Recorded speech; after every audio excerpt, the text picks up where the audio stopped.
Hi everyone, thank you so much for tuning in to my channel again. It's your free consult, and today we're going to talk about miscarriages. I see a lot of couples that I manage struggle with understanding what exactly is happening when a pregnancy is suddenly lost, and I think this session is going to be really informative for you, so stay tuned.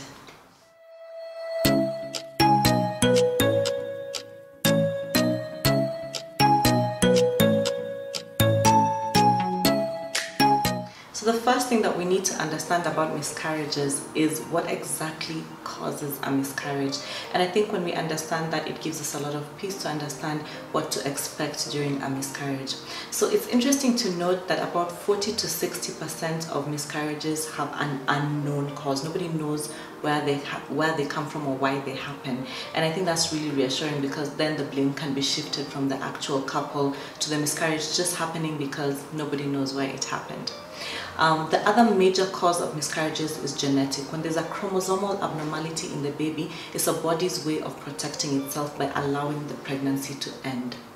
Another reason why a miscarriage may happen is because of immunological factors, and this could be either autoimmune conditions or autoimmune conditions.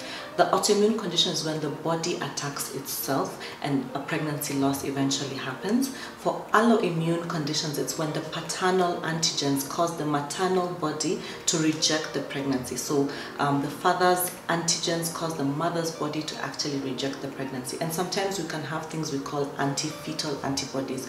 But antibodies are just formed to guard the body against the baby, because our bodies recognize a fetus as a foreign body and they want to fight it. Another reason for miscarriages is endocrine disorders, and these are mainly when there's a lack of a particular hormone that causes the pregnancy to end. Many times it's because progesterone is insufficient in the body, and this makes the pregnancy suddenly end, because progesterone is the hormone that actually supports the continuation of pregnancy. However, there are some women who have other hormonal abnormalities, for example, thyroid abnormalities. When women have hyperthyroidism or hypothyroidism, that could also be a cause for a miscarriage. Another reason could be anatomical abnormalities, and this is basically when the uterus or the cervix are not properly structured to carry the pregnancy.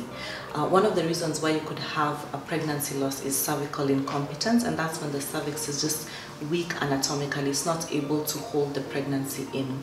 Another anatomical issue could be uterine fibroids. When the uterus has very many fibroids that are growing during pregnancy because of estrogen, the fibroids start to compress the amniotic sac, and this just makes the pregnancy come out.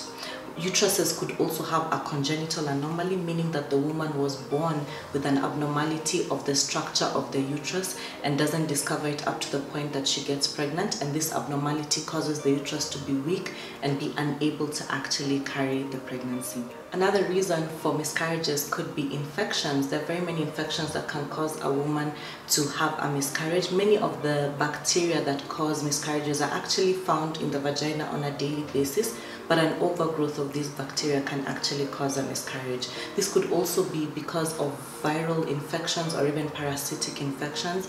Infections such as toxoplasmosis, rubella, these are infections that can actually cause a miscarriage, and they're viral. And then you have parasitic infections. For example, if a mother was to get very severe malaria, she could actually lose a pregnancy.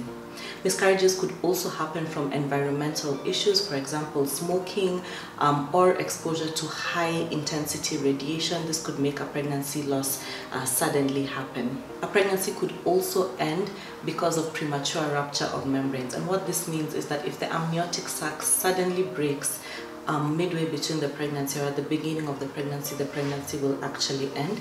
Many times this happens because of an infection, but even unexplained reasons for the amniotic sac rupturing. For example, an accident could happen and a woman could rupture her amniotic sac, and this could be the cause of a miscarriage.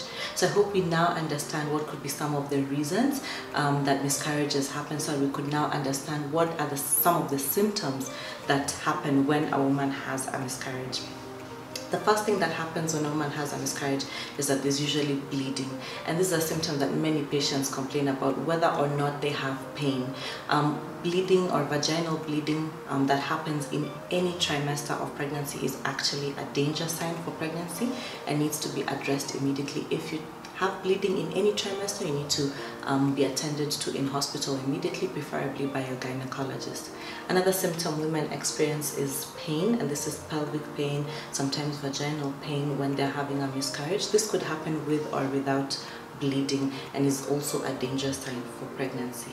Other symptoms that could happen are passage of large clots by the vagina, or passage of what we doctors call products of conception. So they don't necessarily look like clots, but they're like tissues that cannot be necessarily explained by the patients, but are pieces of the pregnancy, and that's again a danger sign in any trimester of pregnancy. Women could also have other generalized symptoms like vomiting, fever, body aches, and these could be precursors to the other symptoms that are gonna happen if a miscarriage is to happen.